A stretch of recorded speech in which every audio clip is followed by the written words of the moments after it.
ഞാനും നൃപനും ഇപ്പോൾ നിൽക്കുന്നത് തത്വമസി എന്ന ഈ ആഗോള അയ്യപ്പ സംഗമത്തിൻ്റെ വളരെ പ്രധാനപ്പെട്ട വേദിക്ക് മുൻപിൽ നിന്നാണ്. അല്പം മുമ്പാണ് ഉദ്ഘാടന സമ്മേളനം അവസാനിച്ചത്. നമ്മളുടെ ഈ റിപ്പോർട്ടിൽ സൂചിപ്പിച്ചതുപോലെ വളരെ പ്രധാനപ്പെട്ട ചരിത്രപരമായ ഒരു ഘട്ടത്തിലേക്ക്, ഒരു നിമിഷത്തിലേക്കാണ് ഇപ്പോൾ ഈ ആഗോള അയ്യപ്പ സംഗമം കടന്നുപോകുന്നത്. അതായത് ശബരിമലയുടെ വികസനത്തിന് നാളിതുവരെ ഇല്ലാത്ത വിധം ലോകമെമ്പാടുമുള്ള അയ്യപ്പ ഭക്തരുടെ പ്രതിനിധികൾക്ക് തങ്ങളുടെ അഭിപ്രായങ്ങൾ, നിർദ്ദേശങ്ങൾ അവതരിപ്പിക്കാനുള്ള ഒരു വേദി രൂപപ്പെട്ടിരിക്കുന്നു എന്നുള്ളതാണ് ഏറ്റവും പ്രധാനപ്പെട്ട അതിൻ്റെ ഒരു കാര്യം എന്ന് പറയുന്നത്. ആ നിലയിൽ അതുപോലെ തന്നെ അയ്യപ്പ ഭക്തരെ സംബന്ധിച്ച് ശബരിമലയുടെ വികസന കാര്യത്തിൽ നാളിതുവരെ ഇല്ലാത്തൊരു പുതിയ രീതിയും ഒരു ഘട്ടവും രൂപപ്പെടുന്നു എന്നുള്ളതാണ്. അതുപോലെ തന്നെ എല്ലാ കാലത്തും ശബരിമലയിലേക്ക് വരുന്ന അയ്യപ്പ ഭക്തരെ സംബന്ധിച്ച്, ലോകമെമ്പാടുള്ള അയ്യപ്പ ഭക്തരെ സംബന്ധിച്ച് ശബരിമലയുടെ വികസനവുമായി ബന്ധപ്പെട്ട അവരുടെ അഭിപ്രായങ്ങൾ പറയാനുള്ളൊരു വേദി കൂടിയായി ഇത് മാറുന്നു എന്നതാണ് ഏറ്റവും പ്രധാനപ്പെട്ട കാര്യം. അവിടെയാണ് സിജു നേരത്തെ സൂചിപ്പിച്ചതുപോലെ ഉദ്ഘാടന സമ്മേളനത്തിന് ശേഷം വളരെ സുപ്രധാനമായ മൂന്ന് സെഷനുകളിലേക്ക് ഇപ്പോൾ കാര്യങ്ങൾ നീങ്ങിക്കൊണ്ടിരിക്കുന്നത്.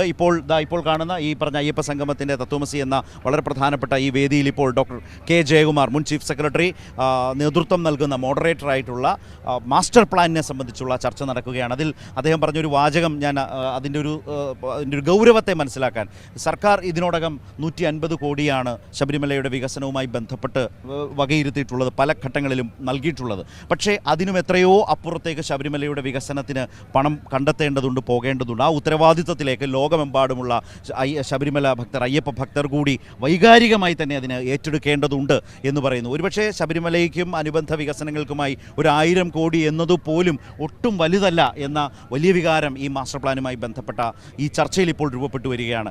അതിനർത്ഥം ഈ മാസ്റ്റർ പ്ലാനുമായി ബന്ധപ്പെട്ട് സർക്കാരിൻ്റെ വലിയ പിന്തുണയുടെ, ഉദാഹരണത്തിന് സന്ദർഭം ഞാൻ ഒരു കാര്യം കൂടി പറയാം. 2016 മുതൽ 25 വരെയുള്ള ഈ കാലയളവിൽ ഈ പറഞ്ഞ കേരളത്തിലെ ഹൈന്ദവ ആരാധനാലയങ്ങളുമൊക്കെയായി ബന്ധപ്പെട്ടാകെ സർക്കാർ 638 കോടിയോളം രൂപയാണ് നൽകിയിട്ടുള്ളത്. അതിൽ തന്നെ തിരുവിതാംകൂർ ദേവസ്വം ബോർഡിന് കോവിഡ് കാലത്ത്, പ്രളയകാലത്ത് ഒക്കെ നൽകിയിട്ടുള്ള അധിക സഹായം അടക്കമുള്ള എല്ലാത്തരം സാമ്പത്തിക സഹായങ്ങളെക്കുറിച്ചുമുള്ള വിശദാംശങ്ങളൊക്കെ രേഖാപരമായ കണക്കുകൾ വെച്ച് വന്നു കഴിഞ്ഞു.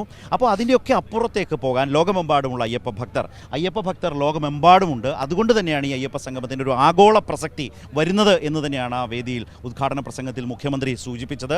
ആ നിലയിൽ അത് ഒട്ടും അതിശയോക്തിപരമല്ല. കാരണം ഞങ്ങൾ തന്നെ സംസാരിച്ചപ്പോൾ കൈരളി പ്രേക്ഷകർ രാവിലെ മുതൽ കാണുന്നതാണ്. കാനഡയിൽ നിന്നും, മലേഷ്യയിൽ നിന്നും, സിംഗപ്പൂരിൽ നിന്നുമൊക്കെ എത്രയോ രാജ്യങ്ങളിൽ നിന്നുള്ള അയ്യപ്പ ഭക്തരാണ്. സിംഗപ്പൂരിൽ നിന്ന് ഒരാൾ പറഞ്ഞത് ഓർക്കുന്നു. അദ്ദേഹം എത്രയോ വർഷങ്ങളായി വന്നുകൊണ്ടിരിക്കുന്നു, എല്ലാ മാസവും തുടർച്ചയായി എല്ലാ മാസവും സിംഗപ്പൂരിൽ നിന്ന് ഇവിടേക്ക് വരുന്ന തരത്തിൽ. അതുപോലെ തന്നെ തമിഴ്നാടിൻ്റെ പല ഭാഗങ്ങളിൽ നിന്ന്, കർണാടക, തെലങ്കാന, അതുപോലെ ആന്ധ്രാപ്രദേശ്, മഹാരാഷ്ട്ര, അങ്ങനെ എല്ലാ ഭാഗത്തു നിന്നും, കാനഡയിൽ നിന്ന് ഉള്ള സംഘത്തെ രാവിലെ നമ്മൾ അവരോട് സംസാരിക്കുകയുണ്ടായി. അപ്പോൾ ഇവരെല്ലാവരും അവരുടെയൊക്കെ ജീവിതത്തിൽ ഇതുവരെ അനുഭവിച്ചിട്ടില്ലാത്തൊരു വ്യത്യസ്തമായിട്ടുള്ള അവരുടെ ഇഷ്ടദേവൻ്റെ മണ്ഡലത്തിലേക്ക്, ശബരിമലയിലേക്ക്, പമ്പയിലേക്ക് വരാൻ കഴിയുന്നു എന്ന് പറയുന്ന അവിടെയാണ് മുഖ്യമന്ത്രി പറഞ്ഞുള്ളൊരു ആഗോള സ്വഭാവമുണ്ട് അയ്യപ്പ ഭക്തരെ സംബന്ധിച്ച്.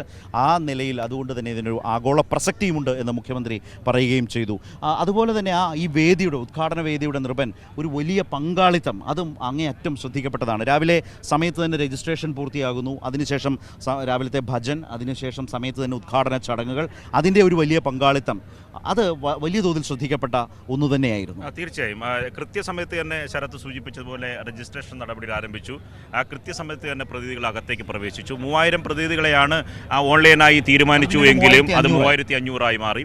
ഉദ്യോഗസ്ഥർ, പിന്നെ ക്ഷണിക്കപ്പെട്ട അതിഥികൾ, ക്ഷണിക്കപ്പെട്ട എല്ലാ തരത്തിലുള്ള ഉദ്യോഗസ്ഥർക്കൊപ്പം തന്നെ സാമുദായിക നേതാക്കളുടെ വലിയ പിന്തുണ. SNDP general secretary Vellappally Natesan, NSSൻ്റെ സംസ്ഥാന വൈസ് പ്രസിഡന്റ് സംഗീത് കുമാർ, KPMSൻ്റെ പുനല ശ്രീകുമാർ, അതോടൊപ്പം തന്നെ ബ്രാഹ്മണ സമൂഹത്തിന് പ്രതികരിച്ചിട്ടുള്ള പ്രതിനിധികൾ, ഒപ്പം തന്നെ തന്ത്രി, ശബരിമല തന്ത്രി, അങ്ങനെ എല്ലാ മേഖലയിലുള്ളവരുണ്ട്. ഒപ്പം ശരത്ത് സൂചിപ്പിച്ച ഒരു ഏറ്റവും പ്രധാനപ്പെട്ട കാര്യം, ഇത് മുന്നോട്ട് വയ്ക്കുന്ന ഒരു ആശയം എന്ന് പറയുന്നത് ശബരിമലയുടെ വികസനം, അടിസ്ഥാന വികസനവുമായി ബന്ധപ്പെട്ട നേരിടുന്ന ഈ തിരക്കുമായി ബന്ധപ്പെട്ട വിഷയങ്ങൾ, സുരക്ഷാ പ്രശ്നങ്ങൾ, ഒപ്പം തന്നെ ആഗോള ഭൂപടത്തിൽ ശബരിമല അടയാളപ്പെടുത്താൻ പോകുന്ന ഈ തീർത്ഥാടന ടൂറിസം, ഇത്തരം കാര്യങ്ങളിലൊക്കെ തന്നെ ഈ അയ്യപ്പ ഭക്തർക്ക് കേൾക്കാൻ, അവർ പറയുന്നത് കേൾക്കാൻ, അവരുടെ നിർദ്ദേശങ്ങൾ കേൾക്കാൻ സർക്കാർ ആദ്യമായി സന്നദ്ധമാകുന്നു എന്നതാണ്.